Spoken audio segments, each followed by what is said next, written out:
আসসালামু আলাইকুম everyone, welcome back to my channel. আজকে আমি আপনাদেরকে দেখাবো খুব সহজেই বাড়িতে কিভাবে চিকেন মোমো তৈরি করবেন সেই রেসিপি।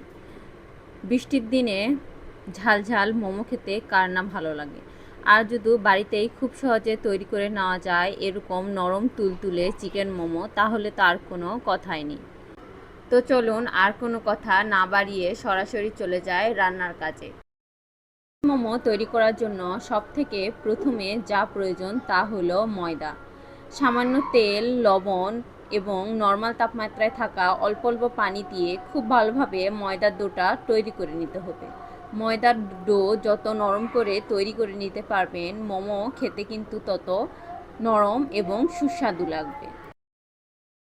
পারফেক্টভাবে ময়দা মাখানোর পর আমি ঢাকনা দিয়ে ঢেকে আধা ঘন্টা বা 1 ঘন্টার জন্য ময়দার ডোটা রেস্টে রাখবো।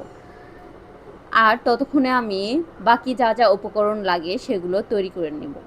আমার প্রয়োজন চিকেন, কাঁচামরিচ, ধনেপাতা, এখানে আমি সামান্য কিছু গাজর গ্রেট করে নিয়েছি আর নিয়েছি পেঁয়াজ কুচি।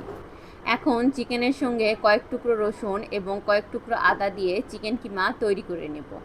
এরপর চিকেন কিমার সঙ্গে দিয়ে দিব 4-5টা কালো গোলমরিচের গুঁড়া, পেঁয়াজ কুচি, গ্রেট করে রাখা গাজর,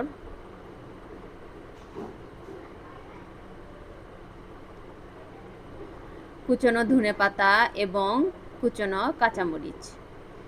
এরপর সবগুলো উপকরণ একসঙ্গে মিশিয়ে নিব। এখানে আমি ব্লেন্ডারের সাহায্যে চিকেন কিমা তৈরি করে নিয়েছি। আপনারা যদি চান চাকুর সাহায্যে হাত দিয়েও চিকেন কিমা তৈরি করে নিতে পারেন। এরপর দিয়ে দিব 1 চা চামচ সয়া সস, 2 টেবিল চামচ টমেটো সস, স্বাদ মতো লবণ, হাফ চা চামচ ভাজা জিরার গুঁড়া এবং হাফ চা চামচ রান্নার রেগুলার তেল। আপনারা চাইলে তেল সামান্য গরম করেও দিয়ে দিতে পারেন। এবার সবগুলো উপকরণ চিকেনের সঙ্গে খুব ভালোভাবে মিশিয়ে নেব, যাতে করে সব মশলাগুলো চিকেনের সঙ্গে মিশে যায়। আপনারা চাইলে একেবারে বেশি করে চিকেন মোমো বানিয়ে ডিপ ফ্রিজে সংরক্ষণ করে রাখতে পারেন।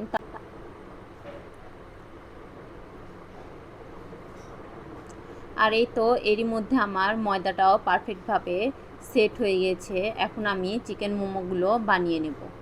প্রথমে ময়দাটাকে হাত দিয়ে সামান্য মথে নেব, তারপর ময়দাটাকে দুভাগ করে নেব। একটা ভাগ সাইডে রেখে দিয়ে আর একটা ভাগ দিয়ে প্রথমে পাতলা করে একটি রুটি বেলে নেব।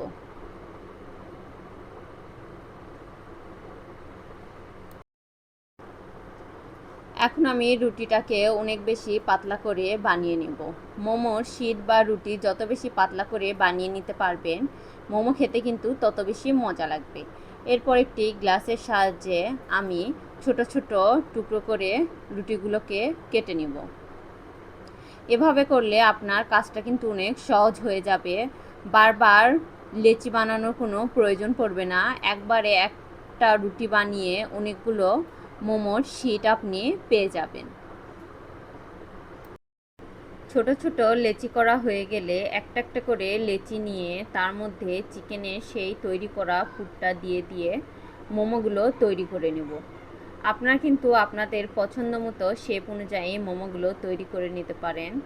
আমি এখানে একটি শেপ তৈরি করে দেখিয়ে দিচ্ছি।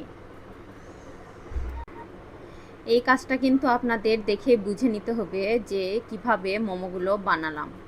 আমি এখানে ছোট ছোট করে মোমোগুলো তৈরি করে নিচ্ছি। আপনারা চাইলে একটু বড় বড় করেও বানিয়ে নিতে পারেন। সেক্ষেত্রে মোমোর শিটগুলো কিন্তু একটু বড় বড় করে তৈরি করে নিতে হবে। এই তো হয়ে গেল ছোট্ট একটি মোমো। আপনাদের সুবিধার্থে কাজটা আমি আরেকবার দেখিয়ে দিলাম।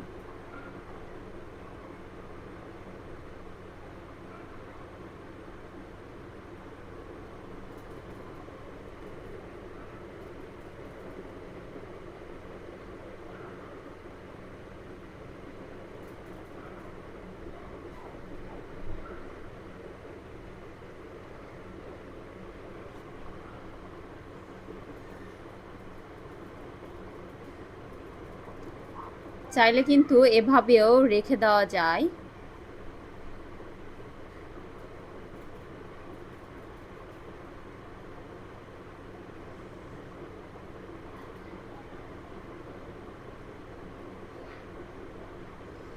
এই তো এভাবে করে সবগুলো মোমো আমি বানিয়ে নেব।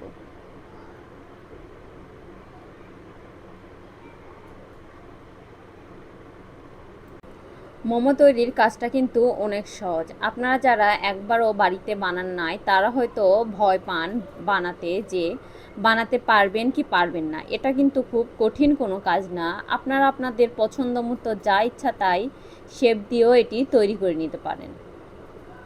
একবার বাড়িতে বানালে বুঝতে পারবেন যে এটা কতটা ইজি এবং খেতে কতটা মজা।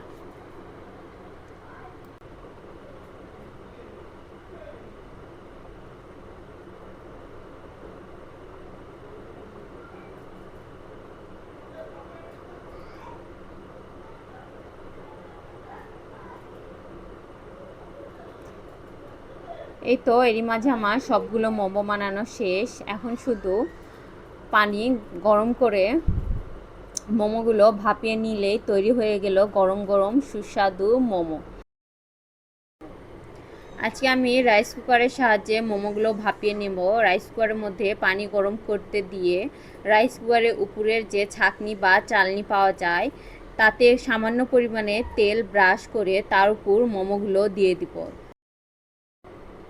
তেল যদি ব্রাশ না করেন তাহলে স্টিম হওয়ার পর মোমোগুলো কিন্তু আর উঠবে না বা উঠানোর সময় ভেঙে ভেঙে যাবে। সেজন্য অবশ্যই খেয়াল রাখবেন যেন তেল ব্রাশ করা হয়।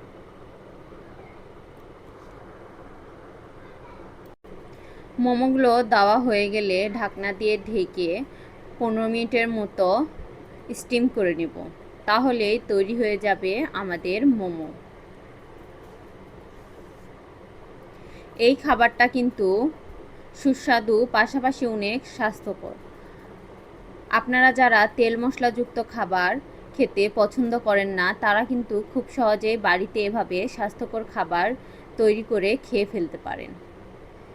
এই তো 15 মিনিট পর ফিরে এলাম আর তৈরি হয়ে গেল আমার মোমো।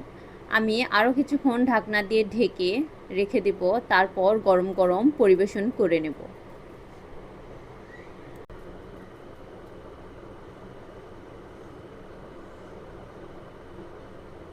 এখানে আমি মোমো খাওয়ার জন্য একটি সস তৈরি করে নেব। তার জন্য 2 চা চামচ টমেটো সস এবং 2 চা চামচ চিলি সস দিয়ে তার মধ্যে কিছুটা চিলি ফ্লেক্স অ্যাড করে দেব। এভাবে তৈরি করলে সসটা কিন্তু অনেকটা ঝাল ঝাল হয় এবং মোমোর সঙ্গে খেতে কিন্তু বেশ মজা লাগে। আপনারা চাইলে এভাবে একদিন ট্রাই করে দেখতে পারেন, অথবা আপনারা চিলি অয়েল বানিয়েও মোমো খেয়ে ফেলতে পারেন। আপনাদের বোঝার সুবিধার্থে আমি একটি মোমো ভেঙে আপনাদেরকে দেখিয়ে দিচ্ছি যে মোমোর উপরটা কতটা নরম এবং ভেতরটা কতটা জুসি হয়েছে। ভেতরের চিকেনগুলো কিন্তু পারফেক্টভাবে রান্না করা হয়েছে।